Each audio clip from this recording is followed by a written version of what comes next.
हाँ बिल्कुल इहो 100 रुपये तव्हांखे मिली वियो 50 रुपये में किलो मार्केट में बि 50 में किलो आहिनि महांगो आहे घणे हे कढण जे करे बस चवंदा जान छुटे मार्केट में घणे आवा मार्केट में हले तो 50 ते मिले तो वना 100 मार्केट में 50 ते मिलंदो आहे हाँ हे 2-3 किला बचा न 2 किला 3 हाँ चांदो तकड़ में निकरे जान छुटे न ठीक है मार्केट में भी 50 में किलो आ न हूं 60-70 हलायूं था 60-70 किले ते 10 रुपया रोज़ी आहे असां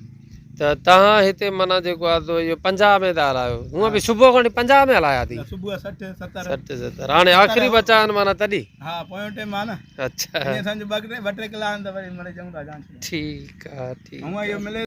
फीस वठंदव या छा कंदव